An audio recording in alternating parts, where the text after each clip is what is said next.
আজকের খাবারের থালিটা তোমাদের কেমন লেগেছে বলো বন্ধুরা। আমার তো একা, আমি আর মা তো অসুস্থ, সে খায় না। এই জন্য আজকে একটু সুন্দর করে সাজিয়েছি। মাকে খাওয়াতে নিলে তাড়াহুড়া করে দাঁড়িয়েই একটু খেয়ে নিই কোনো রকম। আর মা আজকে খেলো না, এখন মাকে দুপুরবেলায় রুটি আর চা খাইয়েছি।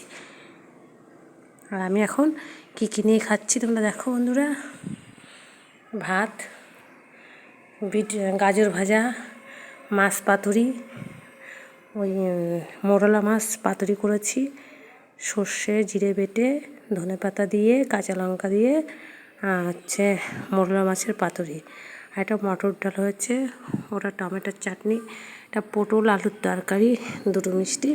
আর এই বাটিতে দুধটা রেখেছি কেন, ওই দুধটা একদম শুকিয়ে দিয়েছি। শুকিয়ে দিলে কি আর খেতে খুব টেস্ট লাগে, এই জন্য বাটিতে দুধটা একদম গাঢ় করে নিয়ে এসেছি। দেখো রাখি তাহলে, ভালো লাগলে লাইক শেয়ার কমেন্ট করো। দেখো আমার খাওয়ার মেনুটা তোমাদের কেমন লেগেছে।